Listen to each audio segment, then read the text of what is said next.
Welcome back, everyone, to another episode of the Lyst It podcast. I'm Cameron Clark. That is actually Jackson Schroeder. Our producer, Owen Hall, just got back from Japan and brought us some Mentos. We were talking a little bit before the show. Neither of us have actually had a Mento before. Never. Like, I've put them in Coke, I will say, but I've never just snacked on a Mento. But these are special Mentos. These are Ramune? Ramune flavor. Okay. So not ramen noodles, but it's a flavor of a soda that's in Japan. I think it was featured in the Cars 2 movie, if you've ever seen that. Yes. Okay. Yes. Where there's a marble in the bottle and you slap the top and the marble pops down. Okay. We'll put an image of what they look like on screen, like right here. They're delicious. Okay, are you ready? So we're trying these Ramune. Okay, that's actually gas. You don't like it? I haven't bitten into it yet. It's almost like a haichu flavor. Yeah. Is that racist? There are haichus that are ramen flavored. Okay. It's pretty common. Maybe that's what it is, but that's good. I don't mind that, yeah. I like that a lot, actually. My wife hates it. Really? I loved them. I ate them my whole trip, but my wife hated them. Well, and I always thought Mentos were like hard candy mints. So did I. Like kind of chalky. This is kind of gummy, and yeah, That's why it took me a bit to get the flavor. I was like, do I like suck on it for a while? What do I do with it? Yeah, I thought that they were just big Smarties. Honestly, yeah. Out of 10. I'm gonna give it an 8. 8? I think 10 at 10. I'll give it a 10 actually. I thought about it. Phenomenal. I would go to Japan for these. Lyst It 2028. We're going live to Japan To honor the Japan Bowl. Yes, the 1977 BYU football team who won the Japan Bowl. After the Fiesta Bowl was like, well, you have to play on Sunday, and they're like, we don't want to do that. We'll go to Japan. Cam out of 10. I'll go like a 7 or 8. Okay. I think just having one, I need to have more. I've got another one loose in the package. It's calling my name. I'm kind of tempted. I'm gonna eat it. Okay. They're addicting. I warn you. I'm gonna have to put them down now. But So, yeah. really good. Appreciate Owen not live from Japan, but bring it back. He also brought me this cool little Angels hat. I'm a big Angels baseball fan. This can add to my hat collection, so I don't know how well you can see it on screen, but it's actually way cool. So That's awesome. He brought me a little katana too. I put it over there. But welcome home, Owen. Yes. We're glad to have you. Thank you. Glad to be back. Ben Ward in the family Ward is a good guy, but Yep. Owen is the OG. That's very true. Owen graduated, I think that's been like 2 weeks now, but still another shout out. I saw your LinkedIn post, got the notification. But without further ado, let's list it, shall we? Let's do it. This week we're covering the top 5 coaches at BYU. So the current coaches in the athletic department right now. Cameron, you take the first crack. All right, so my honorable mention, I forgot to write down because I was writing this list earlier and then I got distracted by the Ramune Mentos. So I think I'm probably going to go with Lee Cummard. I was trying to think of, what BYU coaches. We've got the new gymnastics coach that just got hired. I'm blanking on her name. It's Brookman. The new diving coach that just got hired. 2 new hirings in the last week, which is kind of rare. Yeah, Tom Wynn. for the middle of May. Yeah. Gordon Eakin, I think if they hadn't have had as troubling a season as they did this year, I think he probably would have made it on my list. Only 2 losing seasons, or that was his first losing record as a head coach. In softball. Which is crazy. Yeah. It just sucks that was his last year. But recency bias. Yeah. And so I didn't have recency bias with Will Ferrin, but I do have recency bias with Gordon Eakin. It's optional recency bias. Yes, there we go. So yeah, I'll probably go Lee Cummard as my honorable mention. Led BYU to the championship game of the WBIT. They were the first team out of the women's tournament, which now they would have been like the 7th team or 7th of the last 8 in. Yes. Or something. Most wins by a head coach in his first year in program history. Second most wins ever by a head coach in a single season in program history. And so I think Lee Cummard's probably got to be there for my honorable mention. And sticking with that, I just went basketball back-to-back. Kevin Young actually at number 5, which a lot of people might think is kind of low. But when you see the reasons why I have these other coaches ahead of him, it'll make a lot more sense. But Kevin Young, most wins by a first-year head coach in program history. He's had one All-American with AJ, one of only 3 head coaches to take BYU to the Sweet 16. And then he's had the same amount of lottery picks as Dave Rose. And he might actually have the same amount of lottery picks as every other BYU coach ever. I don't know if there's another BYU coach that's had more than one. That's had more than one. Well, and Kevin Young will. Yeah, right. And coming up in like 5 weeks. In 18 months, he'll have 3. Probably. Yeah. Right. So 3 times the average, which that's absurd. In 3 years. That's the other thing too, is I want to see Kevin Young keep up this track record. I think the 1 year, him having a down year this year, I think lowered him on the list for me. I remember watching his press conference. I was on an exchange on my mission at lunch, and the press conference YouTube channel was live fed into the Church News app. How did that happen? I don't know, but I was grateful for the Church News. So shout out our boy Nate Church, who's an intern over there. But coming in at number 4 for me, Jennifer Rockwood. Okay. The only BYU soccer coach they've ever had. Has been there since my dad was a senior in high school, which is 1995. Has a 475, 143, 68 career record with 742 winning percentage.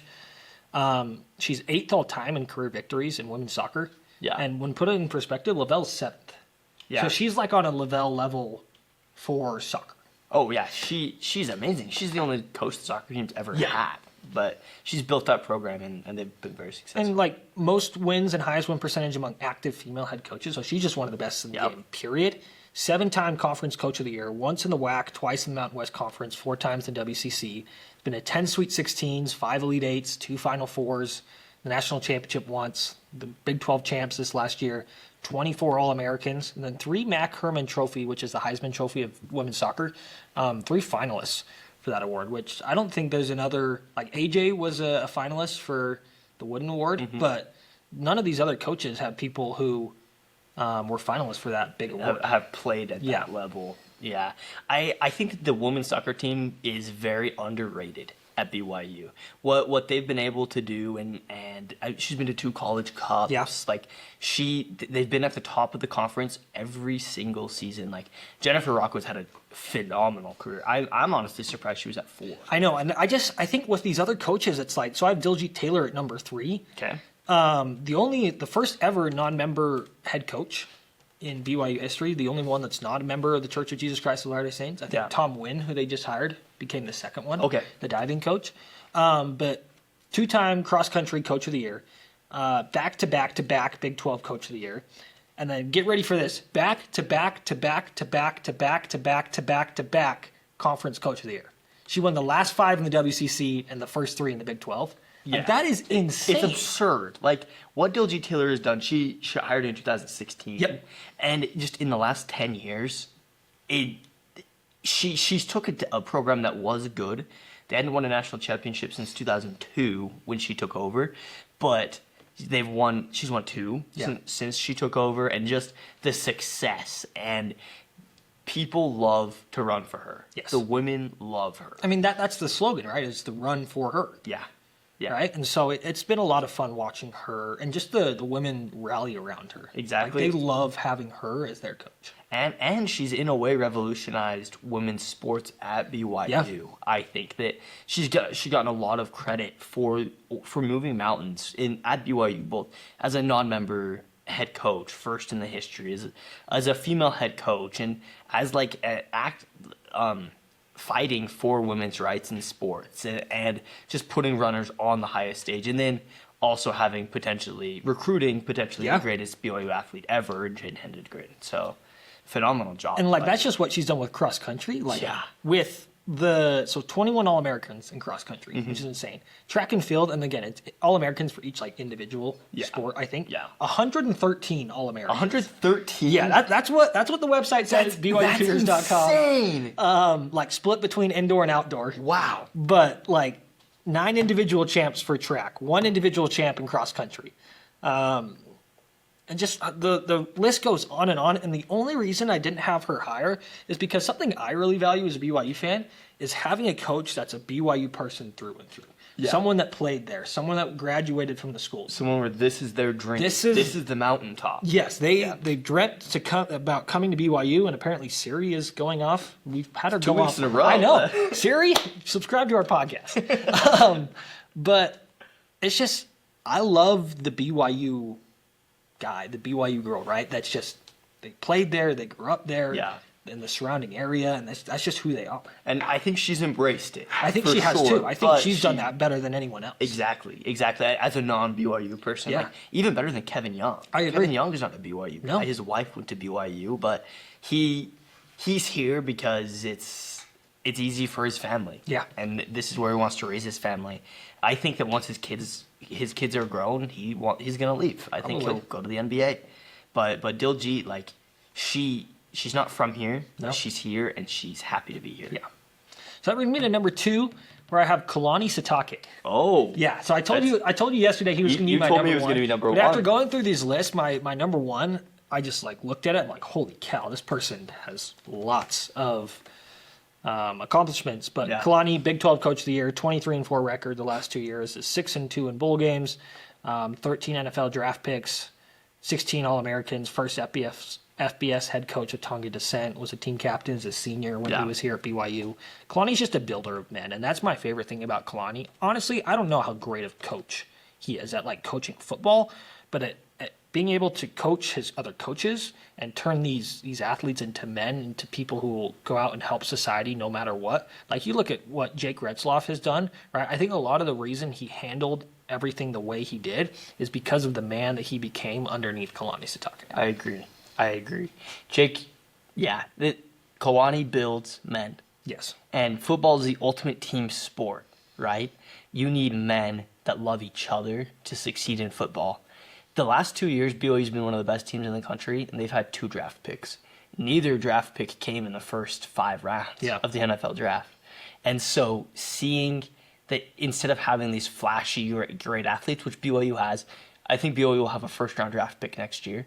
But he's done more with less in a way, and created these amazing men that are going to go on to live lives beyond football. Yeah. And I think that's what Kalani is setting up, right? He recognizes that they have NFL dreams, but a lot of NFL players aren't retiring from the workforce after they're done with the NFL. Yeah. I think you look at a lot of the workforce of players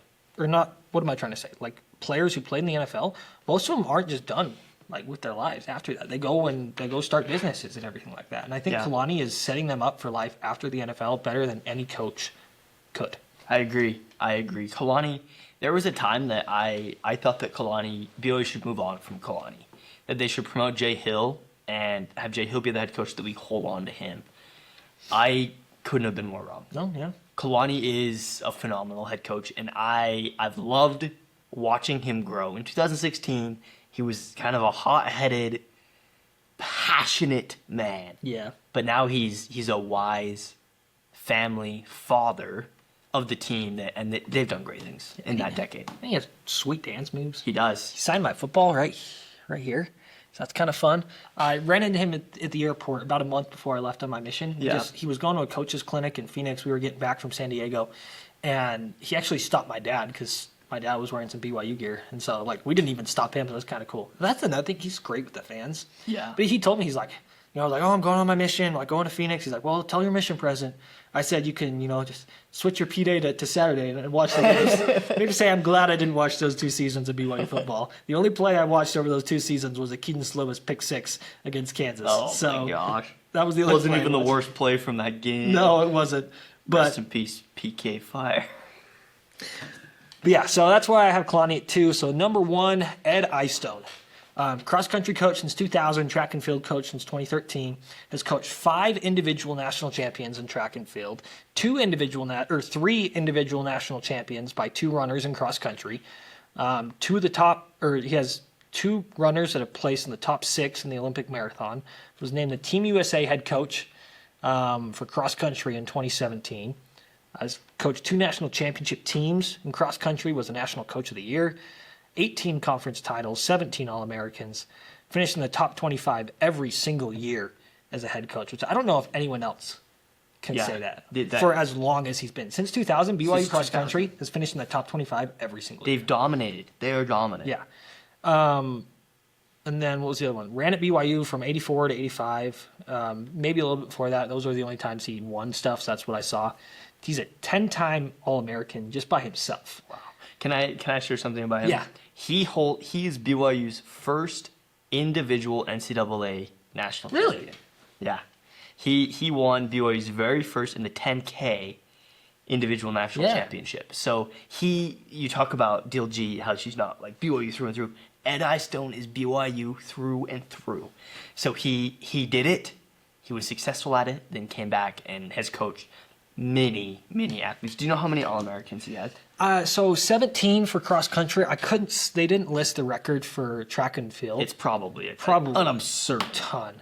But you mentioned the individual championship he had. He was one of 4 runners to win the track and field Triple Crown, meaning he took home individual titles in cross country, the 10K, and the 5K. Only 4 runners have done that ever. That's amazing. And he's one of those. Wow. And so I think that for me is like not so much of a coach, but he went up on me because like seeing what he did as a player here at BYU. Yeah. I was like, okay, that's incredible. To BYU's getting one of the top runners ever to come be their head coach. It helps that he's a BYU guy, but when you think of Ed Eyestone, you think of national championships. Amen. And maybe he's one of the greatest athletes that's ever played at Yeah. BYU. But I do want to say, I remember watching the Olympics in 2023 or 24, yeah. 24, and it was James Corrigan that was racing, or Kenneth Rooks. It was Kenneth One of Rooks. them, yeah. And it was in the last like 200 meters of the steeplechase, and Kenneth Rooks starts to kick,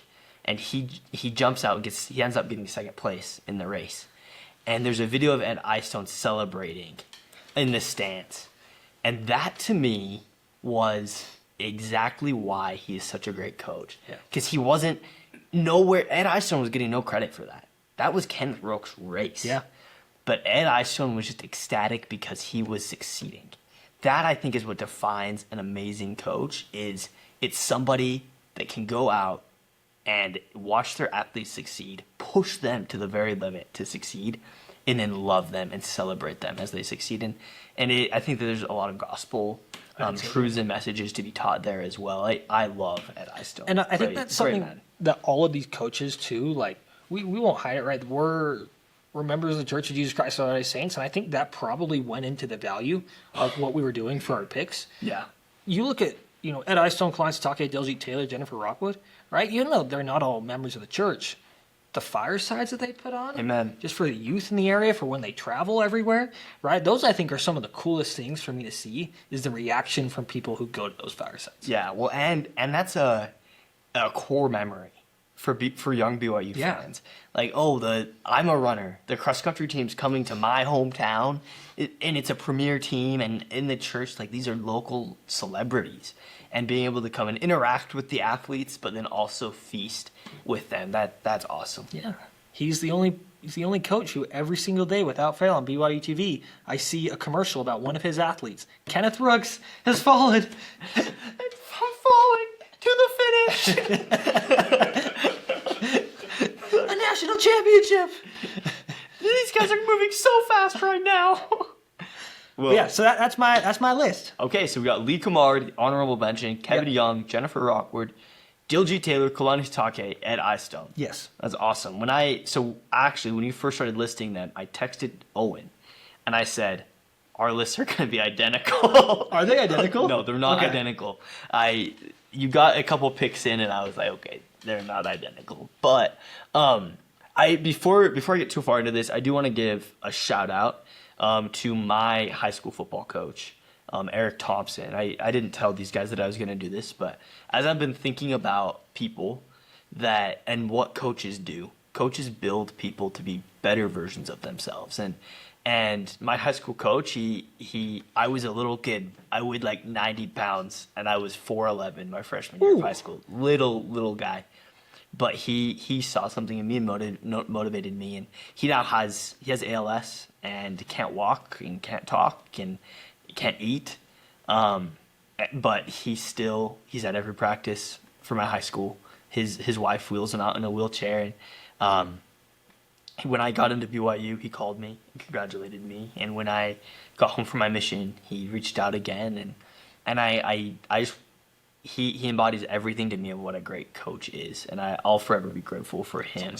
Awesome. But getting onto my list, he didn't go to BYU. He coached Diane Lake which that was kind of my claim to fame for a while. But getting onto my list, starting off with my honorable mention.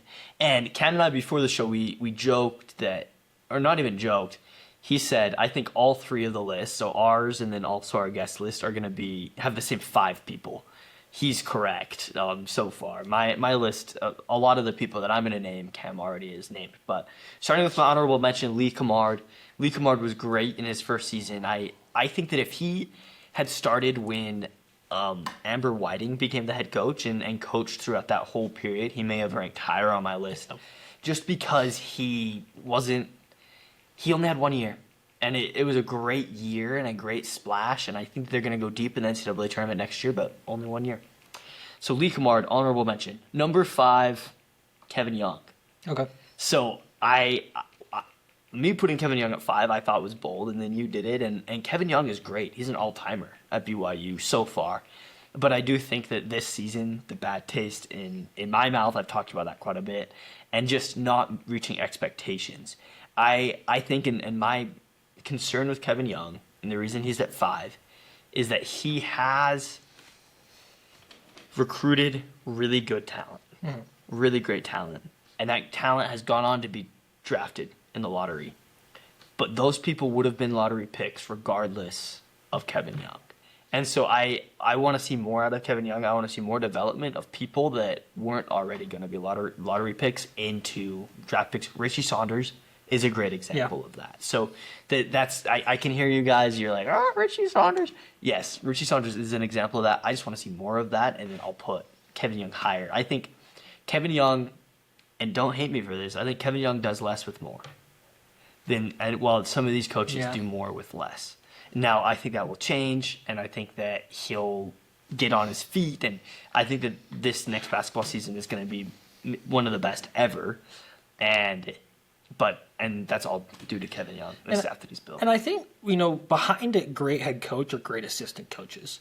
And I think what Kevin Young has done is he's tried to rely a lot on his assistant coaches. And right now, I just don't know if the assistant coaches that BYU has works for the roster that Kevin Young is able to put together. Right, with what Kalani has done with his assistant coaches, Kalani, you're right, those first couple of years when you had Elisa Tuyaki and Ty Detmer, that didn't work. Yeah. Right? And so we have a bottom 5 coaches, but put Elisa Tuyaki Elisa down there. Tuyaki, number 1 worst coach in BYU history. But I just think it's like Kevin Young, he's got to figure something out between him and his staff right now where it feels like there's a mix of a lot of great guys who can recruit really well, but like you said, when the talent all comes together, it doesn't feel like there's a great mesh. Yeah. Well, and I remember earlier today I was talking with some of my friends about Ty Detmer. Kalani didn't hire Ty Detmer. Tom Holmoe hired Ty Detmer and hired that whole offensive staff. And they weren't Kalani's guys. No. Kalani didn't build that staff, and they didn't work well together. And I think that with Kevin Young's hired his staff, but he needs to let his staff recruit the guys that they can coach and can help. And then once that happens, they'll mesh, and it'll happen. Yeah. He just needs time. A little bit of time. Lee Cummard and Kevin Young are the 2 shortest tenured coaches on my list. And I think that's why they're honorable mention number 5. Number 4, Ed Eyestone. Okay. Ed Eyestone, BYU has an amazing running tradition. 2 national championships, 2 coach of the year, 2-time coach of the year. Really, really amazing coach. The reason I put Ed Eyestone at 4, and as I've thought about this and listening to Graham, I think I maybe should have put him higher, but I'm going to keep it here. It might be the second worst take in Lyst It podcast. I just like that you're standing by your take. I think Ed Eyestone, looking at what he has done, and then looking at what other people have done, I'm looking at people that have transformed programs. Okay. And BYU had a really great running culture, but he also built the running culture. I didn't realize he's been the head coach since 2000. Yeah. And so maybe I should put him higher, but I'm going to keep Ed Eyestone at number 4. You said earlier, right? We're going to have things we value differently, right? Amen. For me, it was I valued, are they how long have they been at BYU? Are they a BYU guy through and through? For you, it's, how are they changing BYU? Yeah. Which I think is so cool about these lists that we put together is there's not just one way to rank them. I agree. So, and remember, your lists are important to us too. Comment them. Ben, Jacob, Will, I'm talking to you guys. Comment your lists. Number 3, I've got Jennifer Rockwood. Okay. Jennifer Rockwood is, like I said earlier, the only head women's soccer coach BYU has ever had. Talk about building a program. She took it from nothing. She was the head coach while she was still on the team. And then, like, literally, she has a .742 win percentage. Yeah. 74%.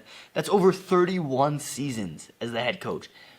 One of my favorite stats that I found is she has only not finished in the top 4 of the conference standings once. Oh my goodness. At the ending of the regular season. And it was 2025.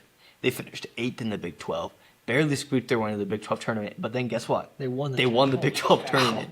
So she has never finished below the top 4 in any conference. That's the WAC, the WCC, and the Mountain West, and the Big 12. Always been at the top of every conference. You have her players' individual accolades, 2 college cups, the equivalent of the Final Four in women's soccer. She is 8th in D1 win percentage, which we already talked about, 26 NCAA tournament appearances. Could you imagine if in 30 years, where like Kevin Young had 26 NCAA tournament appearances? That would be amazing. And now, again, basketball and women's soccer are a little different in the competition level, but 17 regular season tournament championships, which is crazy. So I've got to put her at number 3. And I also think that she had a huge impact on the soccer culture in the state of Utah. Everybody in Utah plays soccer, especially girls soccer. All of my sisters played soccer. They played at high school. They played club. They played all around the whole Western United States. And everybody does. And I think that you could accredit a lot of that to Jennifer Rockwood and what the program that she built at BYU, really putting women's soccer on the map in the state of Utah. I think that's her. Something I was going to had in my notes. So she was the state of Utah 2016 Coach of the Year. Yeah. And so it's like, of all the coaches in the entire state, like, she won it that year in 2016. And Diljit Taylor did as well this last year. But, like, what Rockwood has done is just, like, can you imagine BYU soccer without Jen Rockwood? No, it doesn't exist. Exactly. It's really honestly amazing. I say that a lot. But what she's been able to do, you look, every accolade the women's soccer team has is given to Jennifer Rockwood. Yeah. She is accountable to every single thing, and just the consistency over so long and building that program up, just really, the Southfield will be named Rockwood Field. Honestly, yeah. Eventually, and she did everything for that program. So I've got her at number 3. Then at number 2, I have Diljit Taylor. Now Diljit Taylor, I put her at number 2 because she's been BYU's women's cross country and track coach since 2016, and in that time she's won 2 national championships in cross country. She's been the national runner-up 3 times. That's the. So she's finished in the top 5, in the top 2, 5 times. She's coached 21 All-Americans. She has 8 straight conference titles, which you mentioned. This is her 3rd straight year as the Big 12 Coach of the Year. Like, I'm speechless. Like, what she's done in such a short period of time compared to Jennifer Rockwood in 31 years, Ed Eyestone in 26 years, and Kevin Young, and even Kalani, which...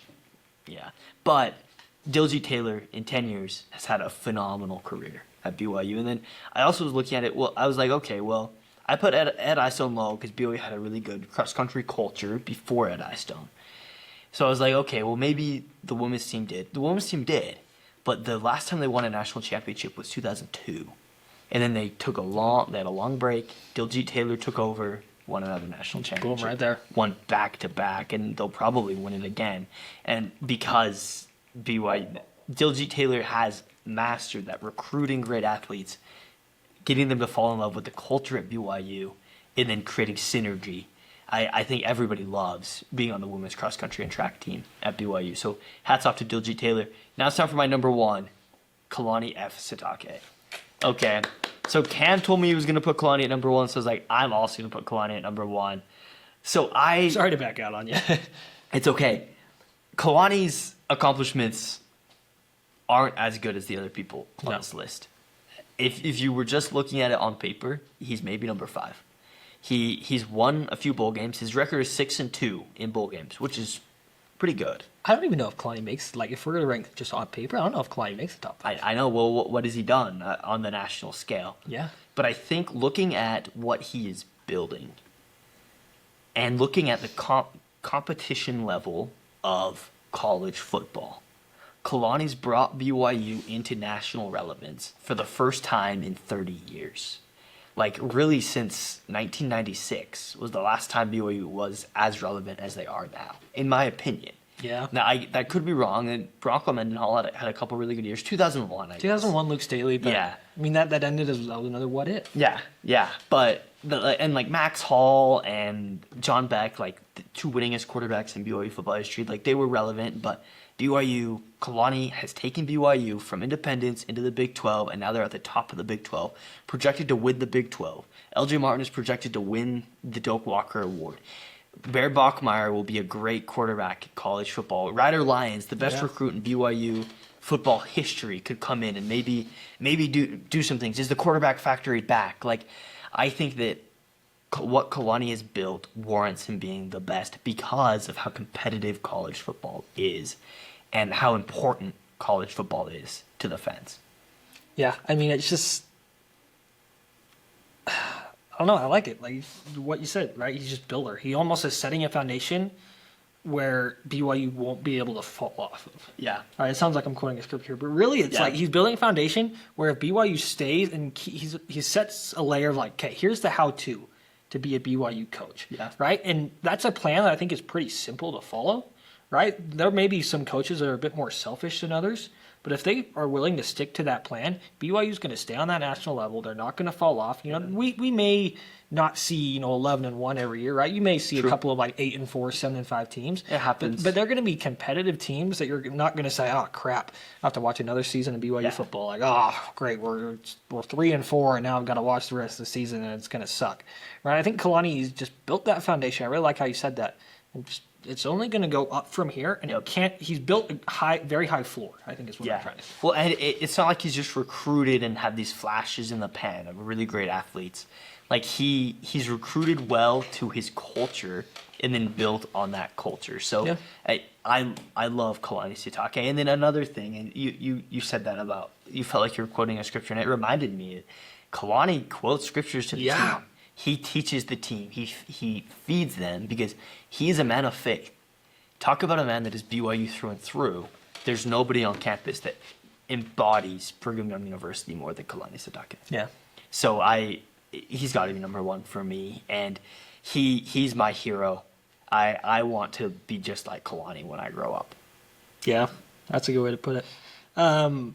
Without further ado, though, shall we get to our guest list? I'm excited. I have so much more to say that I'll share in checking it twice if I don't forget. But we got Ronald the Three-Man Weaver, good friend of mine. He's one of the co-hosts with me on ESPN The Fan, Ben Criddle Show. So Ron's awesome. He's been a coach to me of sorts and kind of helping me get into this industry. So it was super cool to hear his list. Well, we haven't heard it yet. He sent it to me.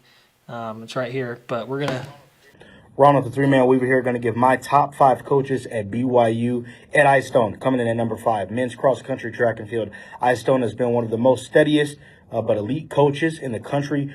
4 years, NCAA championships, NCAA podium appearances, Olympians, elite distance development. You name it, he's got it. He's done it in the country. Coming in at number 4, that's right, the BYU men's basketball coach, Kevin Young, KYU, whatever you want to call it. Instantly is coming to change the BYU basketball trajectory. Background, recruiting, you name it. Yegor Dimon, lottery pick, wasn't even on anybody's scale. Gets drafted as a top 10 pick. AJ DeBonsa is going to be the number 1 pick in this year's 2026 NBA draft. Bruce Branch III, when you go back to back to back 5 stars, 3 5-stars, that has to mean something. Yes, he hasn't been a coach long at BYU, but the impact on what he's doing already makes up for it. Let's get to number 3. To me, who I think is the GOAT of all BYU coaches. Yes, even though she's coming in at number 3, Jennifer Rockwood, one of the most accomplished BYU coaches in history, regardless of sport, basketball, football. What she has built for BYU women's soccer from the ground up is pinnacle. From NCAA tournament teams, from being a national contender, her longevity, consistency, player development. You look at how many players that have played professionally. She's done it. BYU women's soccer is nationally recognized and respected all over soccer. So give me Jennifer Jennifer Rockwood at number 3. Number 2, Dale G. Taylor. Dale G has built one of the premier distance running programs here in the nation and at BYU, especially BYU women's cross country, consistently not only competing for NCAA championships, but producing Olympians, All-Americans, and operates as one of the elite national level every single season. Look, Big 12 championships, you name it, national champions, Jane Hedegren, like she is a part of all of that, getting these women to come here, run, and they run at the highest level, so you have to give her credit as well. And then the last one, number 1 is pretty simple. I think it's very simple to say, Kalani Sitake. Kalani has elevated the BYU football program nationally. It's respected nationally. Multiple double-digit win seasons, major bowl appearances, wins in the Alamo Bowl, Pop-Tarts Bowl, strong recruiting momentum, right? Has beaten Utah the last 3 years, has shifted everything back into power. You Google BYU football. You Google BYU. This man could pop up. Literally, culture changer. Everybody loves Kalani. It is hard to hate this man, and if you do, look, some people might just say you are a bad person. BYU has been led through the independence by him, now into the Big 12. 23 wins in the last couple of seasons. Probably got gypped on a couple of college football, opportunities for the college football playoffs. To me, he is the face of BYU athletics right now. He is also changing the nation's perspective on this program and this culture, what they do. A lot of people weren't on board with love and learn, but right now, going into 2026-27, he definitely is, I would say, one of the most favorite coaches, liked in the Big 12, nationally respected. And to me, I definitely think Love and Learn is at its highest that it can get. Those are my top 5 coaches from me. I love that list. That was awesome. That was awesome. I love the way Ron says things. Yes. He's very confident, and like he is going to fight you on that. And Yep. Awesome list, pretty similar to mine, I will say. But Yeah. Also pretty similar to yours. This one, we all knew who the top 5 were going to be. Yeah. I think what I loved what he said about Kalani Sitake. And I love just how he talked about what Kalani has built. Yeah. And really just how he has catapulted BYU onto the national stage. Because, again, like, BYU is a powerhouse running school. They're a powerhouse women's soccer school. But football and basketball, like those leagues that you really need a lot of money to compete, BYU hasn't been uber competitive in them forever. But Kalani has taken BYU to be uber competitive. They will be, for the rest of Kalani's career, they will be a preseason top 15 team. That's a bold take, but I can stand behind that. Or at least top 20. This year they might not be preseason top 15, but I think that they will be a preseason top 20 team every year for as long as Kalani Sitake is the head coach at BYU. I mean, there was nothing that Ron said on there that I was like, I don't know. Like, it was straightforward. Amen. He said, right, it's simple. Kalani Sitake is his number 1 guy, right? If you don't like Kalani Sitake, you're a bad person. I think that was my favorite. Awesome. That was my favorite part of the whole Courtney, thing. let's cut that for social. Yeah. But yeah, I mean, not much I can say. Let's, I guess, just get into checking it twice. Let's check it twice. Okay. So, real quick, we'll remind you of our list. So, you had Ron's list. My list, number 5, we'll throw out the honorable mentions, I feel like, for checking it twice. Number 5, Kevin Young. Hasn't coached super long. Last year kind of left a bad taste in our mouth, which is crazy, thinking that we're going to have the number 1 overall pick. But it is what it is. And I will say, I think with that, and I don't mean to talk over you, Kevin Young did leave a bad taste in our mouth, but it was because expectations were so high. You take those preseason expectations away, this is one of the greatest BYU women's basketball seasons we've ever had. That's true. Like, honestly. And so, but sorry. Okay. Number 4, Jennifer Rockwood. After hearing what you guys have said about her, I think I probably placed her a little low, but I don't know if I could go any higher. Like, the coaches are so good here at BYU. But, only women's soccer coach ever, 8th most wins ever. Lavelle had the 7th most wins ever in football, so that's pretty crazy. Number 3, Diljit Taylor. The only reason I didn't have her higher is I like that Ed Eyestone and Kalani Sitake were BYU guys, came from the university, graduated there. But it's the whole run for her, right? Jane Hedengren, who might be the best runner in BYU history. Like, that's insane. Number 2, Kalani Sitake. I had him at number 1 originally. But, he doesn't have the accolades that Ed Eyestone has. And I just think Kalani's a great builder of men, and that's the only reason he's so high. If he wasn't as good of a person as he was, I don't know if he makes the list. And then number 1, Ed Eyestone, I just think you look at what he did as a player, one of the best runners ever. For BYU to be able to bring him in He's coached loads of national champions. He's coached Olympians. He's coached people to medals in the Olympics. And so that would be my list. Yeah, and to run through mine, I've got Kevin Young at 5, Ed Eyestone at 4, Jen Rockwood at 3, Dilgy Taylor at 2, Kalani at 1. And again, I think sheer competition level of the sport, Kalani's got to be number 1. Like it's how do I want to say this? It's harder to be a head coach in FBS. Yeah. Than it is in other sports at BYU. Now, if this was a list like the Ohio State or another school that's like known for having a really amazing blue blood football team, like maybe the women's soccer coach that cracked onto the scene and built the team out of nothing could surpass the head coach in like a ranking. But this is BYU, and football is king at BYU. But what Kalani's done, putting BYU on the map, like I like what Ron said about BYU beating Utah. Yeah. Reversing recruiting in Utah. Like you see maps all the time. Like the best college football team in every state, it's always BYU now. Whereas when I was growing up, it was always Utah. So, yeah, I don't know. I think those were really 3 like really solid lists, honestly. And I don't know if, like we talked about before the show, we're trying to figure out what we want to do with this segment. We want to change it up, make it fun for you guys. But I don't know if we can like make a list of our list. I know. I don't know. I think they're all solid. I think I was the big outlier having Rockwood down at 4 and Ed Eyestone up at 1. Your list and Ron's list were identical, except you had Ed number 1, and he had Ed at number 5. Yeah. So if you just take Ed and put him at number 5, then you've got Kevin Young at 4, Rockwood at 3, Taylor at 2, Kalani at 1, which is Ron's list. And the thing is, like, going into this, I didn't think I was going to put Ed Eyestone. I thought I was going to be putting him at 3. Yeah. Until I decided I wanted to rank on, like, just it being BYU through and through. Like, a criteria. Yeah. And so this was a super fun. I think I've had more fun with this list than, aside from our top 5, like, plays we watched live in person. That I think is still my favorite episode. Go back and watch it if you haven't. It was awesome. This has been my favorite list to come up with so far. A lot of fun. And I think maybe to wrap up our guest list, let's give a shout out to Tom Holmoe. Yeah. Tom Holmoe built this amazing athletic department and all of these coaches. He hired all of them except Ed Eyestone.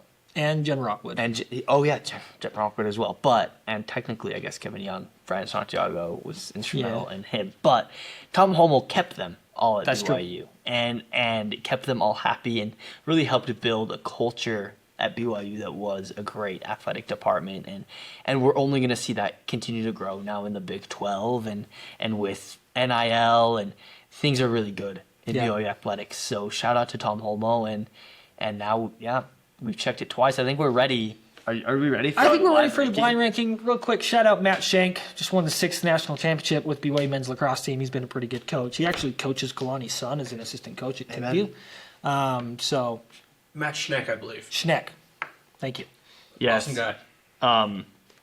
Funny story with that. On BYU Sports Nation today, Jerem pronounced his name Matt Shank, and then Colton said he just butchered the pronunciation. But that was fun. Yeah, shout out men's lacrosse. Really phenomenal run they've been on. BYU has so many great coaches. Yeah. Like, honestly. It really, and also, sorry, before we get to this, I did want to point out, these are almost all fall sports coaches. Yeah. BYU spring sports aren't as good as the fall sports, but the fall sports are incredible, and they really knock it out of the park.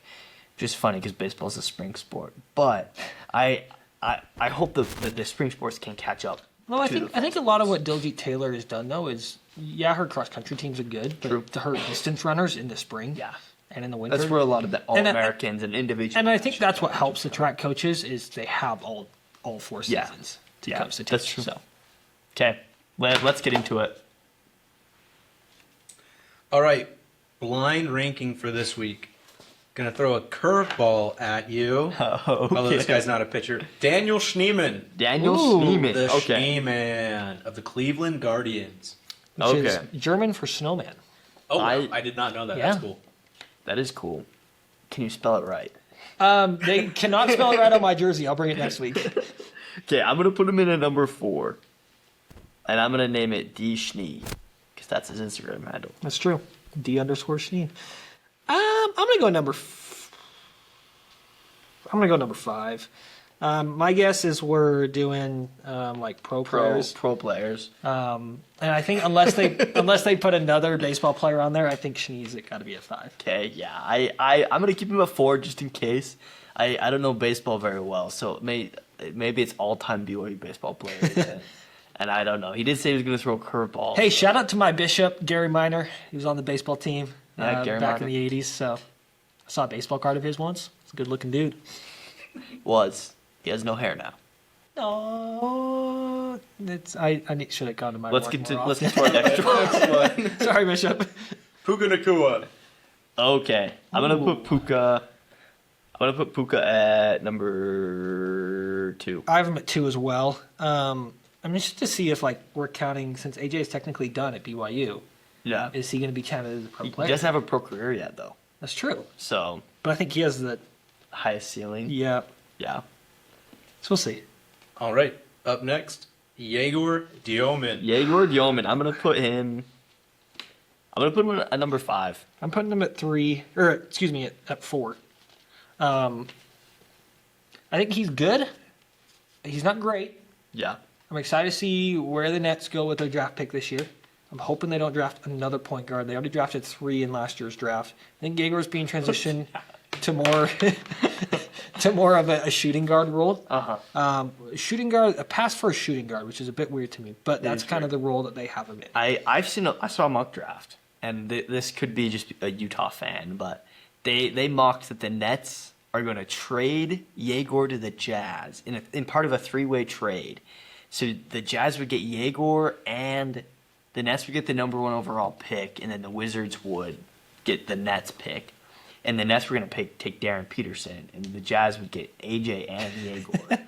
And then draft Richie in the. And then, in the second round, the Angels are doing it all. That's just a blue goggle dreamer. Yeah. Hey, it could happen. Could happen. Probably won't, though. All right. Next, the man, Jimmer Fredette. Jimmer Fredette, I'm going to put him at 3 because there's one athlete that I think is number 1, and I think he's going to be on the list. I wish I saved 5 for Jimmer.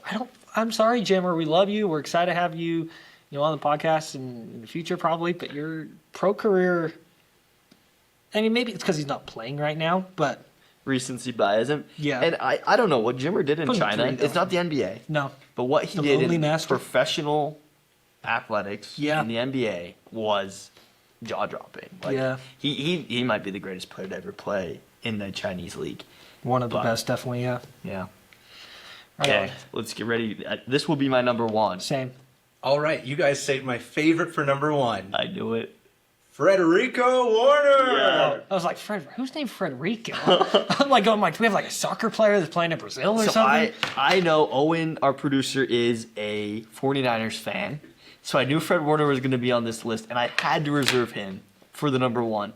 No one else on this list is the best at what they do in their league. Fred Warner is arguably the best defender in professional football right now. I'd say he for sure is the best linebacker in professional football. So Fred Warner at number 1, I'm happy with that. I'm just excited because I've got one of my things that I splurge into is professional jerseys of BYU players. So Yeah. I've got a Yegor jersey, I've got a Schneeman jersey, I had a Jimmer Fredette Kings jersey when I was little. I've got a Puka Nakua jersey, just the t-shirt Yeah, jersey. yeah. My little brother's got a Fred Warner jersey, so I may have to bring all those in next That- week. We can change up the set once more. So that's the real reason I'm excited. But this will be a fun one. Yeah, that is fun. I like my list. If I could change it, I'd put Daniel Sheeman at 5, probably Yegor at 3, and Jimmer at 4, and then keep Fred and Puka in my top 2. The accolades that Fred and Puka And have. here's something: are we going all-time pro list? Because Well, you guys are getting cocky now. I didn't even Okay. tell you what it was. That's a good point. That's You think a good it's point. pro players, right? it's got Just draft picks. Draft picks. Okay, So they I have like to be that. drafted into the professional league. Okay. So it's not even okay. So not pro players. So like Taysom Hill Yeah. doesn't count. So with the draft, the NFL draft just happening, Yeah. and now the NBA draft picks are set where they're picking, barring any trades. I thought it would be really fun to look Okay. into all the draft where I they like were that. positioned, how good they are doing based on their position. You know, BYU football guys, Ooh. highly underrated. Fred Okay. Warner, 5th round, moving Yeah. to I like later that. So, rounds.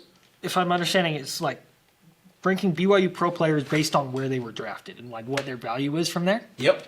Okay. Where That- they were drafted and how good they are now. This one's going to be a lot of fun. Yeah. BYU has had some really great athletes go on to play in the professional sports, and yeah, I'm excited. That'll be interesting. So, yeah, I'm excited to. Huh. It'll be fun. So you guys Tune in tune in next week where we will be ranking our top 5 BYU draft picks and their professional careers. Yeah. So that's gonna be it. I'm gonna pop in another Mentel. I know, I was just thinking the same thing. Like, comment, subscribe. We've got a TikTok now. Swipe, I don't know. Swipe. I almost said swipe left. Don't swipe left. Swipe right on us, and we'll catch you next week on the Lyst It podcast. Goku.